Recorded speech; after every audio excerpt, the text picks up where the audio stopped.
Back, we'll hear from a member of the organization that helped write SB 1070 and also from a lawyer who opposes the bill. That's coming up in just a few moments. If you are here illegally, you should not be able to get a driver's license. You should not be able to get a job. You should not be able to open a bank account. I understand now that the government has decided that it's okay to give flight instruction to illegal aliens. The single greatest step that the United States could take to counter illegal immigration would be to get control over jobs in the United States and deny jobs to people who are in the country illegally. On the one hand, the government says you can't work. On the one hand, they're saying it's illegal for an employer to hire somebody. Oh, but by the way, you can get a tax ID.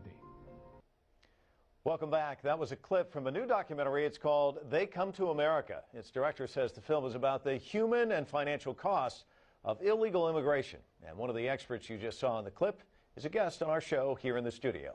Jack Martin represents the organization Federation of American Immigration Reform, a conservative group that seeks to improve border security and stop illegal immigration. And joining us from Arizona, Todd Landfried, who wants sensible immigration reform and is fighting what he calls ill-conceived state legislative efforts. His group, Arizona Employers for Business Reform, opposes SB 1070. Gentlemen, I want to welcome you to the Heat. Jack, why don't I start with you? We interviewed Congressman Grijalva, and basically, if you were driving down a street in Phoenix and got pulled over for some minor infraction, police officers would ask you for your license, you'd be on your merry way.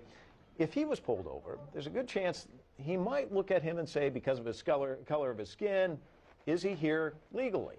Isn't there something wrong with a piece of legislation where an American congressman could be questioned about whether or not he's an American citizen? It's racial profiling. Well, with all due respect, that statement is illogical because of the fact that you have to be a legal resident in Arizona to get an Arizona driver's license. And under the Arizona law, it is prima facie evidence of the fact that you're legally present if you have an Arizona driver's license. So if he presents a driver's license, he goes his merry way. He's not profiled. Todd, Jack says it's not racial profiling. Do you agree? Of course it's racial profiling, and the problem is it's very easy for somebody who does not look like somebody who could be perceived as someone here in an unauthorized manner to say that it's not racial profiling. The simple reality is that more people are being pulled over because of how they look. SB 1070 talks about what are the criteria, and it could be, and even in the post standards, the law enforcement standards that have been set to deal with this issue talk about dress, talk about what type of music you listen to. If that's not racial profiling, I don't know what is, and it's just ludicrous to say that it won't exist simply because there's a statement in the law that says that you can't racially profile. I live here in Arizona. He doesn't. It happens all the time. This type of statement is simply fear-mongering. In fact, there's no experience with this, so you can't say that it has led to profiling. That's not true. That's not true. Then why is Maricopa County Sheriff under investigation for racial profiling? Because why are there the Justice lawsuits Department teeing up in SB 1070 in federal courts? You know, why are there injunctions against SB 1070? The simple reality is that it occurs. It will occur. Are all law enforcement officers going to do it? Absolutely not. But the fact of the matter is that it does occur. Come on, There was a ruling a settlement with the Arizona Department of Public Safety on racial profiling a couple of years ago. So it's just nuts for anybody to say that it won't happen because it does. Come on. You've got to recognize the fact that the Justice Department here in Washington sent agents into Arizona more than 2 years ago to look at the issue of racial profiling, and only a couple of months ago did they make a charge that there was some evidence of profiling. That is being contested in the courts. You're working on the assumption that the Maricopa County agents are guilty. You're working on the assumption that they're guilty of racial profiling without it having been established as a result of the court deliberation. Well, and that's one of the great things about our judicial system is that it will work its way through the courts, and we will come up with a determination one way or the other. All I know is that I hear from business people who, well, isn't that the way the system's supposed to work? Yes, but you don't assume that the charge I work is with correct. organizations all the time. I work with people all the time who are subject to these types of stops. And I think it gets to the greater point of that everybody understands that there's a problem with immigration in this country. Everybody understands that there are security risks here. But what we're dealing with SB 1070 is a law that on its face doesn't work.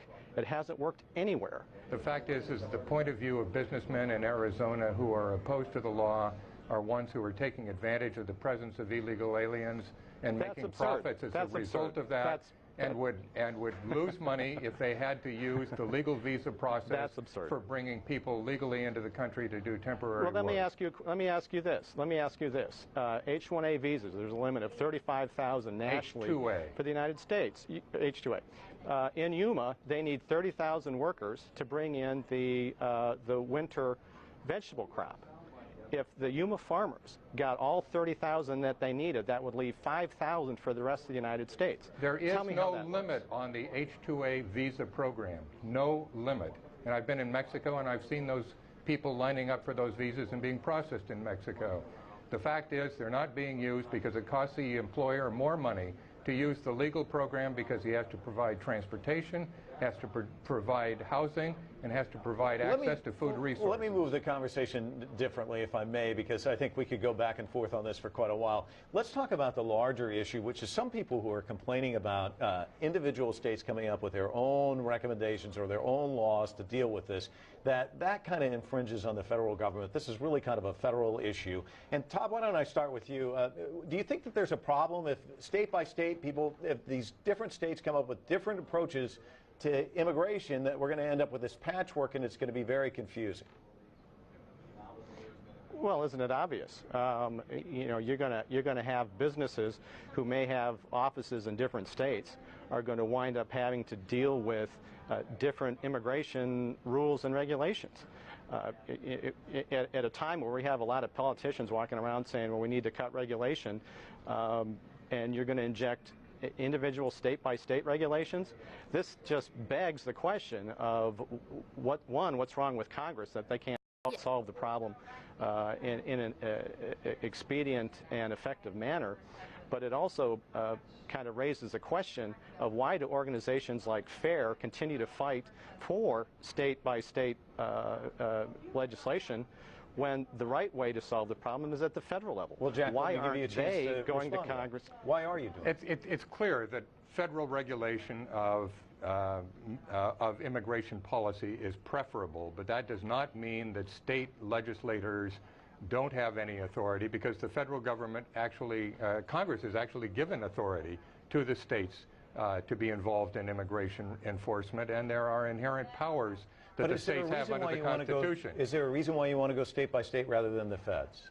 It's not us who wants to go state by state. It is the legislators in states around the country. We are working with the legislators to assist them to make sure that they understand what they can do within the boundaries established by the federal government. But it's their belief that they need to do it that is motivating them to adopt these means, and we would hope that the federal government would learn from the experience of the states, such as in Arizona. Well, I'm just curious why then, instead of encouraging them to do something that creates a patchwork, why aren't they encouraging them to say, you know what, why don't you work with your congressional delegation? Why don't you work with the members of the Senate? Why don't you work with the White House and come up with a federal solution so we don't have to have this patchwork? We're doing both of those things. It seems patently absurd. But you're in the courts with all of the states. You provide a lot of the background information that these states are using to justify these laws. You know, so I understand that maybe you're trying to play both sides against the middle, but if the right way to solve this problem is at the federal level, I would think the responsible thing to do would be to work with these folks and work with these states and get something done in Congress. You know, basically, Todd, we're on the side of the American people, the majority of the American people who have indicated the fact that they think that sterner measures need to be adopted to crack down on illegal immigration? Well, like I said, no one's disagreeing that there's a problem. And to imply, as I think you are, that businesses are somehow un-American, I think is preposterous. You know, are there unscrupulous employers? You bet there are. Are all of them? Absolutely not. You know, we're talking about an economy where the workforce is barely at replacement level. Where are these workers going to come from? What are we going to do when we need more construction workers when the economy picks up? What are we going to do when we need more hospitality workers? What are we going to do when we need more people in the fields and agriculture? Where are they going to come from? You know, I'm not. It's got to come from someplace, and it's not. And it's not going to come from a lot of the people who are going out and getting college degrees, and want to work in white-collar jobs. I'm not suggesting that all employers are exploitive. There simply are not enough Americans who want to do that kind of work. Todd, I'm not suggesting that all employers are exploitive. I think that a lot of employers are simply forced into looking the other way at the documents by their employees because they have to stay competitive with the neighbor down the road who is deliberately hiring illegal workers to cut costs. All right, Jack, thank you so much. Todd, we want to thank you for joining us from Arizona. Thank you both for coming in and joining us here on The Heat.